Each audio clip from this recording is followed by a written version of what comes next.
भुजंगा आसन के लिए धरती पर लेट जाएं और चेहरा नीचे रखें। अपने दोनों हाथ को कंधे के सीधा में धरती पर रखें। बाएं पर शरीर को जितना ऊपर उठा सकते हैं उठाएं और सिर पीछे की ओर खींचें। कमर के पांव के पंजे तक का भाग जमीन के छूता रहना चाहिए। दोनों टांगों और पांव इकट्ठे रहें। सांस गहरा और धीरे धीरे लें। लाभ: पेट के चर्बी का कम होना, कब्ज व अफरा आदि से छुटकारा पाने के लिए यह एक उत्तम आसन है।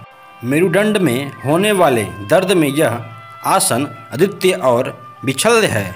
यह अत्यंत सरल आसन है। यदि धैर्य और निष्ठापूर्वक इस आसन का अभ्यास किया जाता है तो अभ्यासकर्ता लंबे समय तक चले आ रहे मेरुदंड के दर्द निजाम पा सकता है, भले ही यह दर्द मेरुदंड में स्थित हो या परिवर्तन के कारण ही क्यों न हो।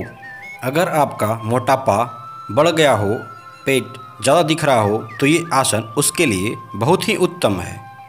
टांगें सीधी करके पीठ के बल धरती पर सुविधापूर्वक लेट जाएं। दोनों हाथ कूल्हों के साथ रखें। कूल्हे और कमर के नीचे का शरीर भाग लगभग 1 फुट ऊंचा उठाएं और हाथ भी लगभग 1-1 फुट ऊंचा उठाएं। सिर को ऊंचा उठाकर पंजों की ओर देखें। सांस सामान्य रहे। उठने के लिए हाथों को कूल्हों के सटा लें। इस बात का ध्यान रखें कि केवल कमर और कूल्हों के ऊपर और नीचे का भाग ही धरती को स्पष्ट करें। चित्र में देखें। इनसे लाभ: इस आसन से शरीर अनूठा प्रभाव पड़ता है क्योंकि सारा शरीर कमर से संतुलित होता है और यह शरीर को सूक्ष्म कोशिकाओं को भी लाभदायक करते हैं। यह नाड़ियों को मजबूत बनाता है और आसन का अभ्यास प्रत्येक व्यक्ति कर सकते हैं। मणिपूरक चक्र अथा नाभि मंडल का इसे अभ्यास से अच्छा प्रभाव पड़ता है। पेट में दर्द होना, हवा बनाना आदि रोग दूर होते हैं। गर्भाशय जनित रोग इनके अभ्यास से नहीं होते। इस आसन से अभ्यास को घबराहट इत्यादि रोग नहीं होते। पीठ के बल पांव पसार कर लेटें। बाएं टांग जंघामूल और घुटने को मोड़ें और घुटने को दृढ़तापूर्वक पकड़ें और इस पर वाह का घेरा डालें। सिर, कंधे और दाहिने टांग भी धरती से ऊपर उठाएं। यह क्रिया दाहिनी टांग मोड़कर करें। तत्पश्चात दोनों पांव से एक साथ इनका अभ्यास करें। इनसे लाभ: पेट में वायु और अनपच होना, पेट और आंतों की दोषपूर्वक कार्य प्रणाली से रोहतक क्षयन है। इस आसन द्वारा यह दोष दूर हो जाते हैं। पेट का दबाव पड़ने के कारण बड़ी आंत में संचित वायु मलाशय और गुदा मार्ग के बाहर निकल जाती है। कूल्हों में विषय रोगों में भी आराम मिलता है। नौकासन विधि: बाह को आगे की ओर फैलाकर पेट के बल लेट जाएं। बाह और टांगे को इतना ऊपर उठाएं कि आसन की शक्ति नाव के समान हो जाए। सिर दोनों हाथ के माध्यम में रहे, दृष्टि रहे। चित्र को देखें। लाभ: इस आसन से पेट का थुलथुलापन कम होता है। यह पाचन को सुधारता है और कब्ज दूर करता है। फेफड़े के रोगों में भी यह लाभदायक है। गर्दन की मांसपेशियों में भी इस आसन से रक्त संचार बढ़ता और सुधरता है। साथ ही पेट, निचले अंगों और कंधों में भी रक्त संचार सुधारता है। शरीर हल्का और फुर्ती बनाती है। कमर दर्द के लिए अच्छा है। लंबाई बढ़ाने में ये बहुत कारगर है।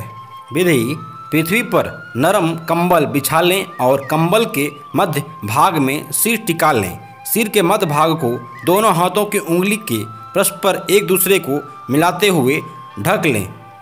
इस शरीर को इस प्रकार ऊपर की ओर उठाएं कि शरीर का भाग सिर ही वहन करे।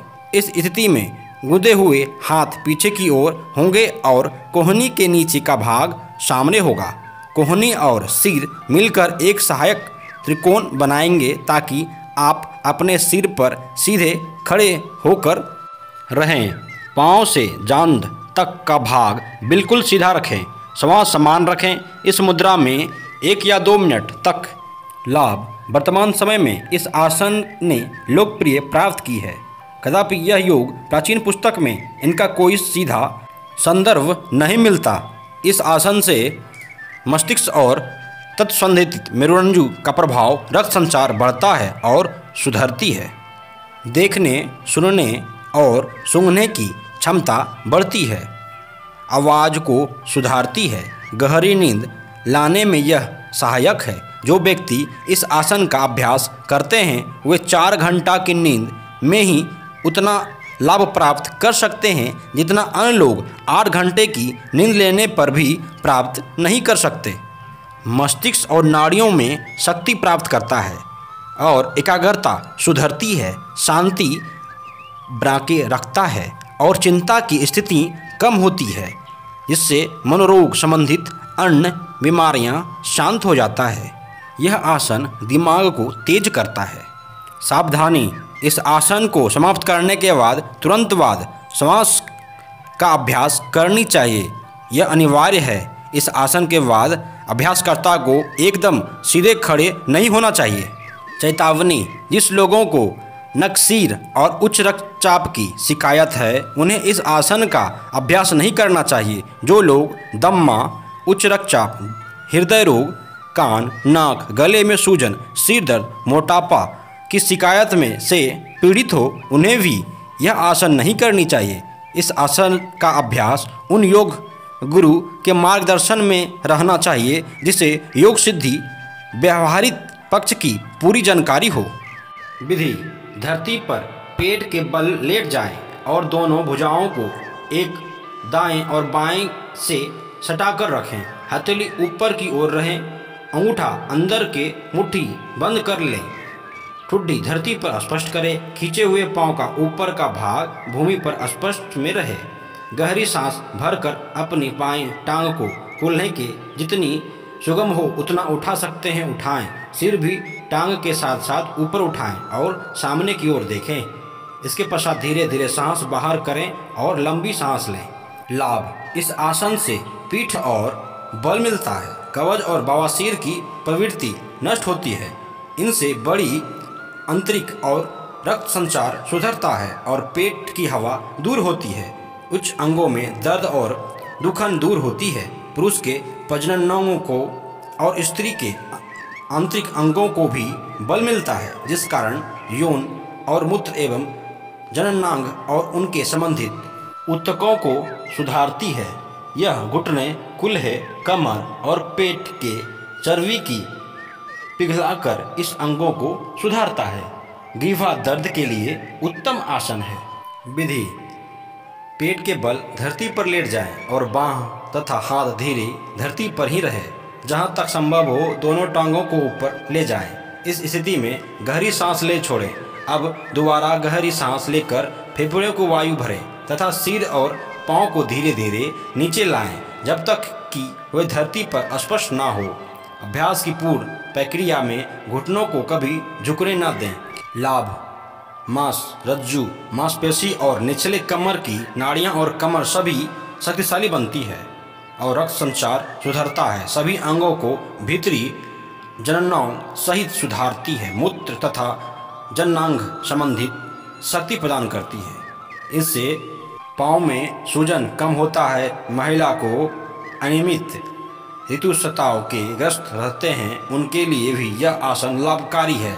इनके बवासीर आय में भी आराम मिलता है। जो रोगी कष्टता, मूत्राशय, मधुमेह और इत्यादि मूत्रस्राव के ग्रसित हैं उन्हें भी इनके लाभ होता है। कंधे का खिंचाव दूर होता है।